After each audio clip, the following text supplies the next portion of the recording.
Fala pessoal, beleza? Mais uma vez é um enorme prazer estar aqui com vocês.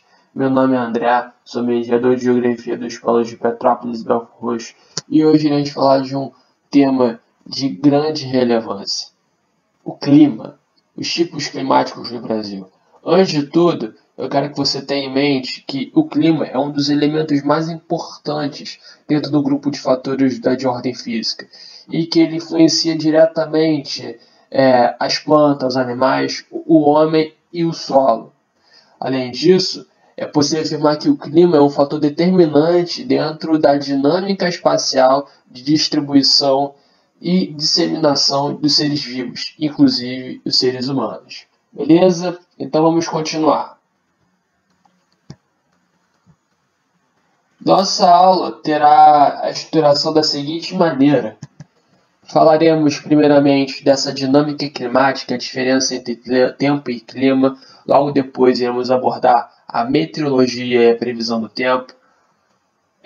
Depois, a circulação geral da atmosfera, como isso é importante para a gente entender essa distribuição climática no nosso planeta e também no Brasil. Os elementos e fatores climáticos que irão reverberar nessa dinâmica climática e as características climáticas do Brasil. Logo, pessoal, antes de tudo, para que tenhamos o melhor entendimento da aula de hoje, devemos fazer a compreensão do sistema das esferas da Terra, ou sistema terrestre, que refere-se ao funcionamento do ambiente natural do planeta Terra, bem como os diferentes elementos ou subsistemas que compõem sua estrutura. Portanto, estabelecer as bases para a compreensão da Terra de um modo geral, de forma a entender os seus ciclos e processos naturais. E esse sistema, pessoal, ele é constituído a partir do relacionamento entre formas de relevo e suas influências internas e externas, a dinâmica climática e a dinâmica cíclica da água. Portanto, podemos entender o sistema terrestre com a relação entre diferentes componentes da litosfera, atmosfera e hidrosfera, com a consequente formação da biosfera. Ao lado, temos aqui a imagem, que de certa maneira ela sintetiza todo esse contexto explicitado. Temos aqui a biosfera, que faz parte de um conjunto que inclui a hidrosfera, a atmosfera e a litosfera. Vamos então ao que cada sistema desse subsistema significa. A atmosfera que ela é a dinâmica climática e gases que formam a camada de ar da Terra. Aí você vai ter aí NO2, O2, CO2 e outros gases. A hidrosfera, que é a camada de água presente na superfície da Terra, cerca de 70%, que é composta por mares, rios, gelo. A litosfera, que é a estrutura sólida da Terra, rochas, formas de relevo e solo. E a biosfera, que é a inter-relação entre a atmosfera, hidrosfera e litosfera para o condicionamento da existência da vida da Terra, proporcionando aí a vida aos seres vivos. Quando começamos a estudar o clima, os tipos climáticos, os elementos, fatores da climatologia, logo nos indagamos e questionamos qual o papel e a importância desse ramo da ciência. Um pesquisador, professor intelectual do Departamento de Geografia da Universidade Ibadan, na Nigéria, e membro da Royal Meteorological Society, chamado J.O. Iowad, escreve um livro chamado Introdução à Climatologia para os Trópicos. E ele diz no livro que a climatologia trata dos padrões de comportamento da atmosfera verificados durante um longo período de tempo. Ela possui excepcional importância para o estudo ambiental, pois a dinâmica climática é responsável pela intensidade assumida pelos processos geomorfológicos, formação dos solos e crescimento e desenvolvimento das plantas. Todo o sistema físico funciona em termos de calor e umidade. Desse modo, pessoal, chegamos então à dinâmica climática, a diferença entre clima e tempo. Essa temática é de grande pertinência porque ela está presente na nossa vida cotidiana, principalmente nos meios de comunicação, como jornais, rádios, revistas, as mídias sociais, e também, por exemplo, dos noticiários que tratam a respeito da meteorologia, da climatologia, tratando alguns vocabulários que fazem parte da nossa vida, como, por exemplo, tempo, clima, nebulosidade, umidade, massa de ar, frente fria. Isso tudo faz parte dessa dinâmica climática, beleza? Então vamos lá. André, o que é tempo? O tempo é o estado momentâneo da atmosfera em certo lugar. É o que acontece agora, pessoal.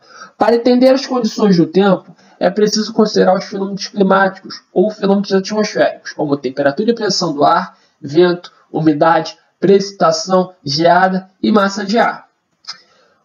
Como esses fenômenos variam com frequência, a mesma variação ocorre com o tempo, que muda constantemente. Mas olha só, presta atenção aqui. Uma dica bacana para você não esquecer. O tempo, pessoal, ele define a roupa que eu vou usar. Ele é o que acontece, beleza? Já o clima, ele é diferente. Ele é o conjunto de variações das condições do tempo em determinada região durante um longo período, aproximadamente 30 anos. Esse período é chamado de normal climatológico, que é como se fosse uma sucessão de tempos, de estados momentâneos da atmosfera durante esse período, que você teria esse conjunto de variações da condição do tempo e acarretaria no clima, beleza? Para determinar o clima de um local, é necessário analisar os fenômenos atmosféricos ou elementos climáticos. Por meio dessa análise, são identificados, por exemplo, os períodos de chuva e sua quantidade, por exemplo, o índice pluviométrico, e os meses mais quentes e os mais frios do local. E aqui, uma outra dica. E outra dica. O clima, ele define a roupa que eu vou comprar. Ele é o que esperamos, aquilo que temos expectativa. Beleza? Como foi falado anteriormente, é muito comum em noticiários, mídias sociais e no nosso próprio cotidiano, conceitos e vocabulários referentes à climatologia não serem de familiaridade ou conhecimento geral da população. Desta maneira, é primordial que tenhamos esse entendimento para ser um grande facilitador de compreensão de questões enunciados referentes a essa temática. Por exemplo, trouxe aqui esses conceitos que acredito serem os principais. Amplitude térmica, o primeiro, que significa a diferença entre a máxima e a mínima temperatura registrada. A nebulosidade, que é a cobertura do céu por nuvens e nevoeiro. Precipitação é a deposição em forma líquida ou sólida derivada da atmosfera, nesse caso, das formas líquidas e congeladas da água, como a chuva, o granizo, a neve. Pressão atmosférica é o peso que o ar exerce sobre a superfície terrestre. Radiação é a propagação de energia de um ponto a outro. Sensação térmica é a temperatura aparente sentida pela pele em virtude da combinação entre temperatura do ar e velocidade do vento. Umidade, quantidade de água na forma gasosa presente na atmosfera. E a zona intertropical situa-se entre os trópicos de Capricórnio e de Câncer. Portanto, pessoal, chegamos à parte determinante da aula de hoje, a circulação geral da atmosfera, que corresponde a um modelo de deslocamento de ventos planetários a partir de diferenças de temperatura do ar e pressão atmosférica no globo.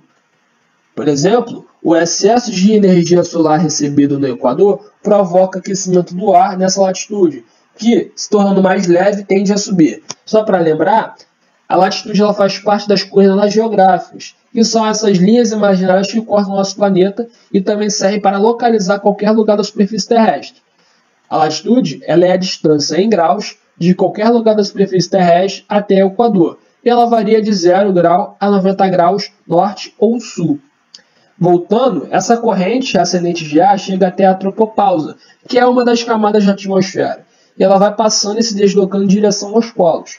Desta maneira, as zonas de baixa pressão, também chamadas de ciclones, apresentam movimentos ascendentes e centros de convergência. Entretanto, nos polos ocorre o inverso. A pouca intensidade da radiação solar que atinge essas áreas gera temperaturas extremamente frias, fazendo com que as moléculas fiquem pesadas e desçam. Essa corrente de ar descendente chega até o chão e se desloca em direção ao Equador. Essa movimentação de descida de ar cria um ponto de alta pressão atmosférica junto à superfície polar, já que as moléculas estão se acumulando.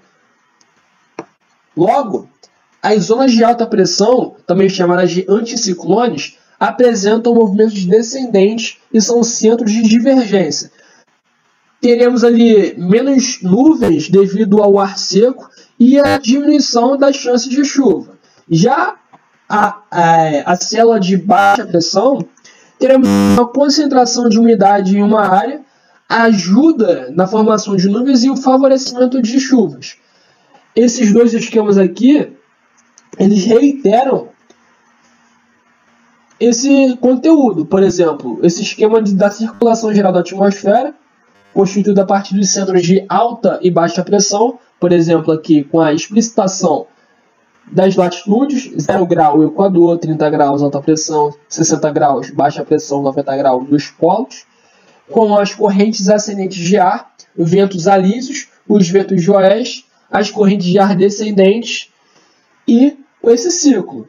Por exemplo, a imagem abaixo, ela, de certa maneira, ela auxilia nesse entendimento. Por exemplo, as células de alta pressão, elas carregam a partir dos ventos alísios, esses ventos alísios aqui, as regiões do Equador, características de temperatura e umidade, que são áreas de baixa pressão. Lembrando que devido ao gradiente de pressão, o movimento ele sempre acontecerá nas áreas de maior pressão para menor pressão, beleza? Então teremos aqui, nessas áreas de dos trópicos, trópico de Câncer e Capricórnio, células de alta pressão, que carregarão a partir dos ventos alísios e dos ventos de oeste, características de umidade e de temperatura a essas regiões, beleza?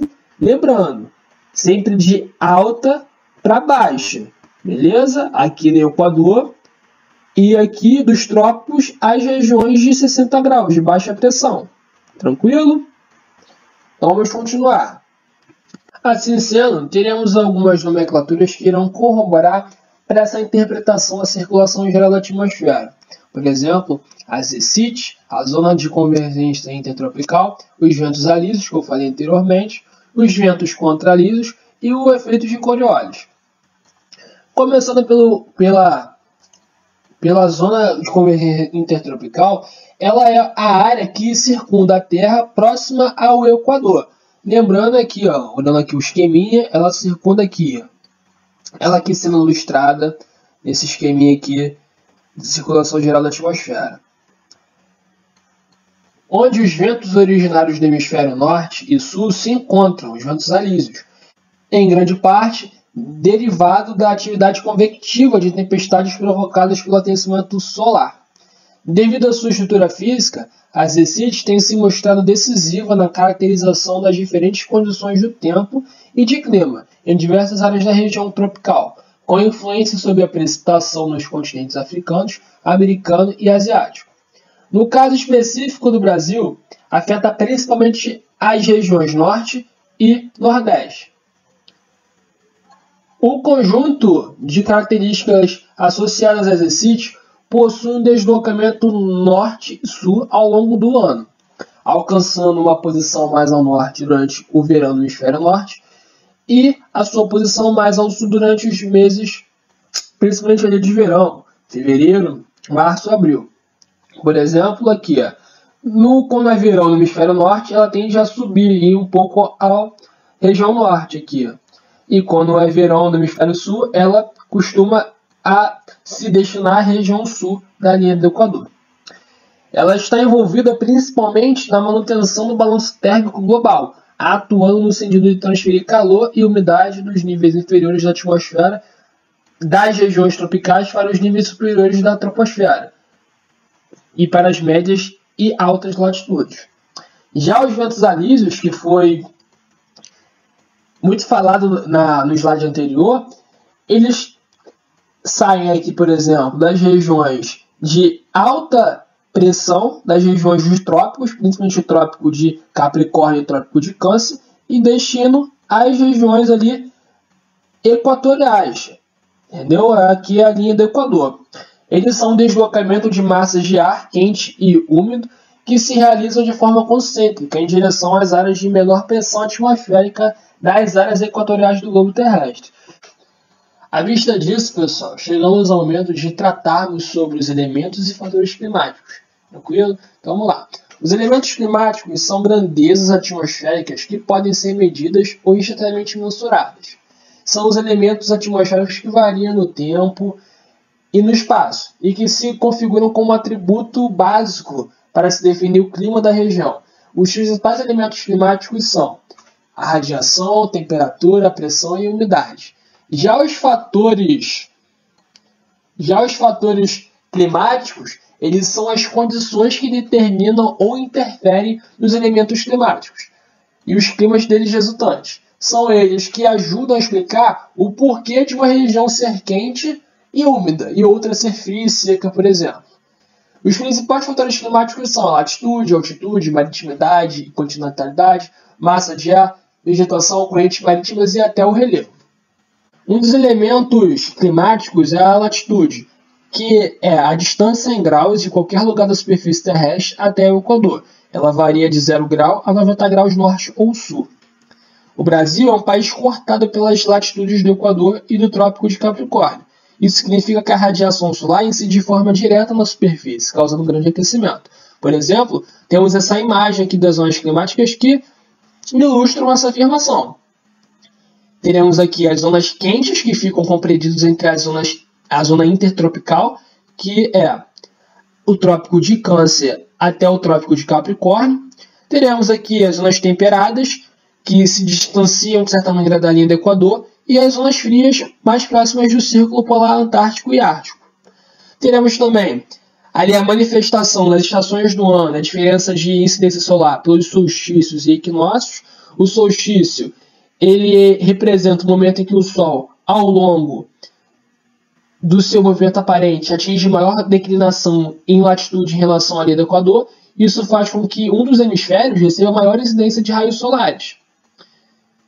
Já o equinócio representa um momento em que nenhum dos polos está inclinado em relação ao Sol, o qual incide diretamente sobre a linha do Equador. Isso significa que os raios solares incidem com a mesma intensidade nos dois hemisférios. Beleza?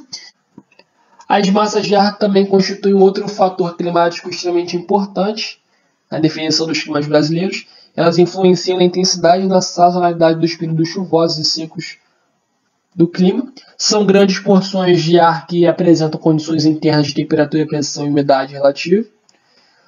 E o local em que as massas se formam recebe o nome de região de origem. Por exemplo, o Brasil possui 5 grandes massas de ar.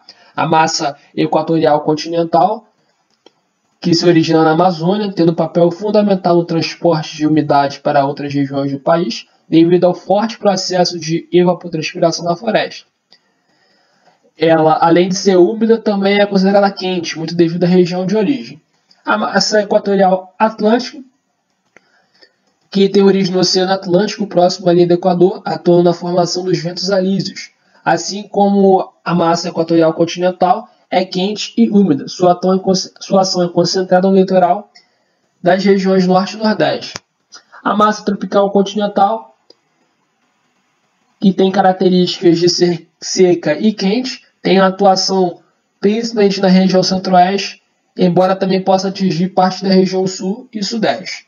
A massa tropical atlântica, que tem atuação praticamente constante durante o ano todo no litoral leste brasileiro, do sul e no nordeste, é uma massa quente e úmida originária do Atlântico Sul e responsável pela formação de ventos alísios de sudeste. E por último, a massa polar atlântica, que é a única massa polar que atua no território brasileiro. Originária do extremo sul da Argentina, a massa polar atlântica é fria e úmida, atingindo boa parte do país no inverno, com ênfase na região sul. A altitude e relevo também fazem parte desse conjunto. Grande parte do Brasil tem baixas altitudes, até 500 metros, quase não interferindo na temperatura. No entanto, para os estados do sul e do sudeste, há planaltos e serras com altitudes superiores a 800 metros, deixando o ar mais frio. As temperaturas também variam na razão inversa da altitude, ou seja, quanto maior a altitude, menor a temperatura. À medida que a altitude aumenta, o ar se torna mais rarefeito, e com isso a pressão atmosférica diminui, bem como a sua capacidade de conservação de calor. De modo, pessoal, a temperatura ela diminui 6,5 graus Celsius a cada 1000 metros. Beleza? E o relevo também ele influencia nos padrões climáticos das regiões do planeta, por meio de outros fatores, como a posição e orientação das suas vertentes. A disposição das cadeias montanhosas podem facilitar ou dificultar a circulação dos ventos e, portanto, a troca de calor e umidade entre as regiões. Teremos aqui uma ilustração que mostra, por exemplo,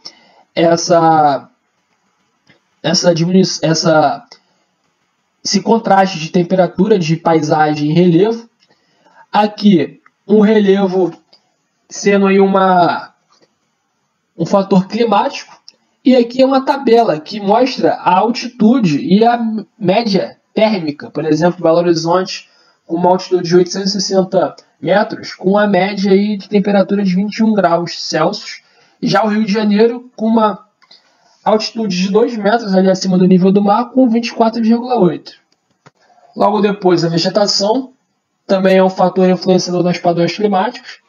Por exemplo, nas áreas com concentração de florestas, as temperaturas são menores que as das áreas de entorno, pois as árvores formam uma barreira à entrada da radiação solar de forma mais intensa e direta.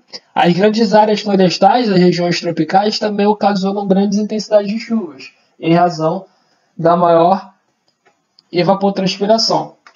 No Brasil ainda há extensa cobertura de floresta amazônica que fornece para a atmosfera uma grande quantidade de vapor d'água e núcleos de condensação, em que o conjunto são responsáveis pela formação de nuvens. A continentalidade e a maritimidade também corroboram para esses fatores. Por exemplo, o Brasil apresenta uma grande extensão territorial que possibilita a atuação desses dois fatores. Lembra que na aula anterior a gente falou sobre as regiões brasileiras e mostrei a vocês como o Brasil ele apresenta dimensões continentais. Dessa maneira, a proximidade, a maritimidade e a distância do mar, que é a continentalidade, também provocam alterações na dinâmica das temperaturas de uma região. Esse fator ele está relacionado à diferença de temperatura da água e da terra. Os continentes eles se aquecem e liberam calor mais rapidamente que os oceanos. A água, de modo geral, demora mais tempo para se aquecer e se resfriar. Desta maneira, os lugares próximos aos oceanos apresentam amplitude térmica menor que os situados no interior dos continentes. As correntes marinhas, marítimas ou oceânicas, elas são movimentos de grandes massas de água dentro de um oceano ou mar, tal qual a circulação dos ventos. As correntes marítimas têm as características de influenciar o clima das regiões em que atuam, possuem direções e constâncias bem definidas. Tem sua origem na circulação dos ventos na superfície pelo movimento da rotação da Terra. Elas transportam consigo umidade e calor, interferindo também na vida marinha e, consequentemente, tendo influência direta no equilíbrio dos oceanos e mares. Por exemplo, a corrente do Golfo, que ela sai aqui da América Central, América do Norte, em direção à Europa Ocidental e Setentrional, interfere no clima do continente europeu. Ela aquece essa porção da Europa Ocidental e Setentrional, evitando dessa maneira o congelamento de determinadas áreas, atingindo e servindo como um equilíbrio térmico dessa região. Já a corrente de Humboldt, ou corrente do Peru, é uma corrente marítima que nasce próximo à da Antártida, sendo assim bem fria. Ela se desloca pela costa ocidental da América do Sul, onde influencia diretamente no clima da região. Por exemplo, ela tem um potencial econômico muito grande para essa área, porque ela é rica em plânctons e micro-organismos que estão na base da cadeia alimentar dos peixes, trazendo uma oferta de viscosidade para essa região. Além disso, ela provoca, por exemplo, quedas de temperatura nas regiões costeiras, em alguns casos contribuindo para a formação de climas semiáridos e áridos, por exemplo, o deserto do Atacama, no norte do Chile. Aqui teremos como as correntes marítimas elas se organizam, elas se movimentam ao longo do nosso planeta. Os climogramas ou climatogramas são gráficos que expressam o comportamento da temperatura e das precipitações de mar ao longo dos meses do ano. Na abscissa são assinalados os meses que, por exemplo, os meses nas ordenadas a temperatura e o total de precipitações em cada mês à esquerda, indicado pelas barras, ou seja, temos aqui a temperatura, meses do ano e os índices pluviométricos, beleza? Os climogramas eles utilizam dados de médias mensais, que são destinados às normais climatológicas. Essas médias correspondem, por exemplo, a valores obtidos no intervalo de 30 anos. A última normal climatológica calculada foi de 1961 a 1990, e a próxima será calculada com os dados coletados de 91 a 2020. Enfim, pessoal, chegamos às características climáticas no Brasil. Essa classificação feita pelo climatólogo Arthur Strahler, com 5 grandes domínios: clima equatorial úmido, clima tropical litorâneo úmido, clima tropical semiárido e clima subtropical úmido. Ao lado temos aqui o mapa e as áreas de influência desses climas. Por exemplo, aqui o equatorial úmido, na região, basicamente região norte. Teremos o clima tropical no Brasil central, o subtropical úmido na região sul e parte de São Paulo, o litorâneo úmido, parte do litoral do Rio de Janeiro até Rio Grande do Norte, e o tropical semiárido ali pega parte da subregionalização do sertão na região nordestina. Clima equatorial úmido apresenta pouca variação de temperatura ao longo do ano, devido ao efeito da latitude visto anteriormente. A temperatura também é praticamente a mesma por toda a extensão territorial em que esse tipo climático ocorre, estados do Pará, Amazonas, Amapá.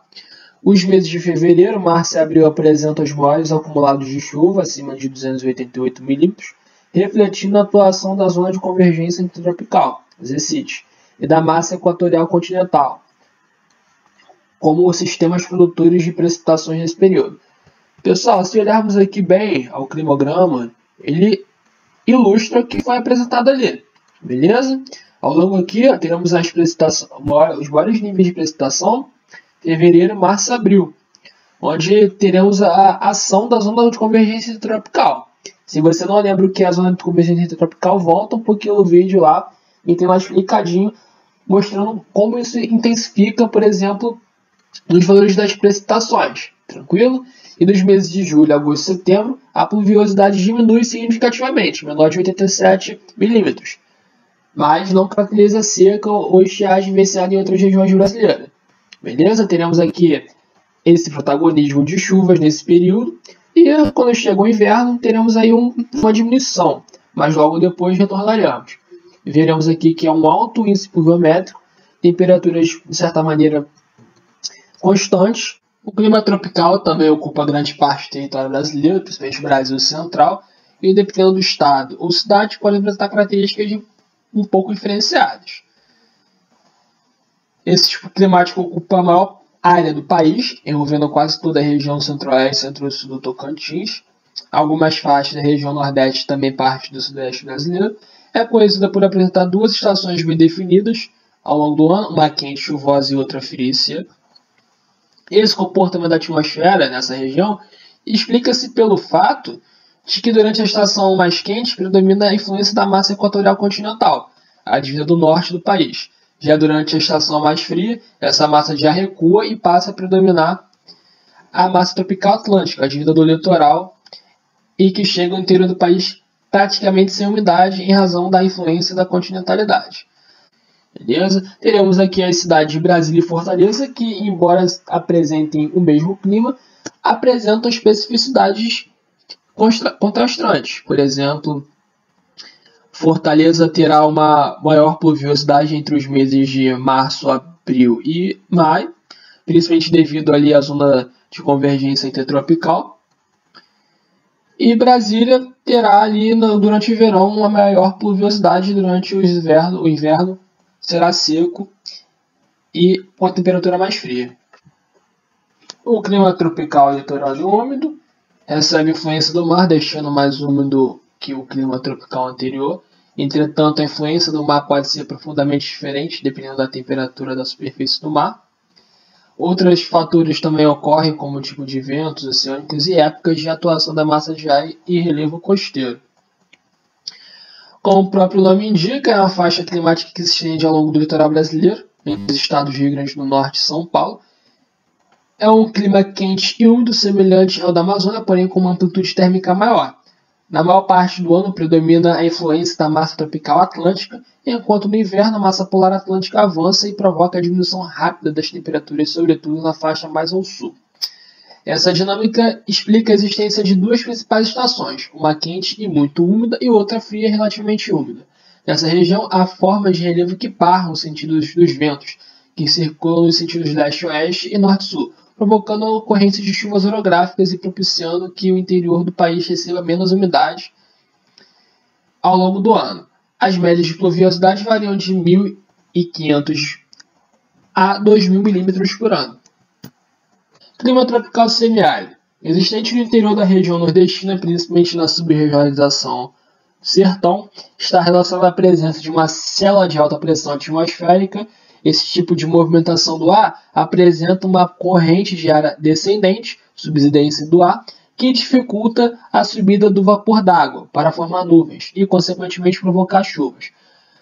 No entanto, alguns sistemas atmosféricos, como a zona de convergência intertropical, ZCIT, e fatores como o aumento da temperatura da superfície do mar podem enfraquecer a célula de alta pressão atmosférica, possibilitando a formação de nuvens de chuva.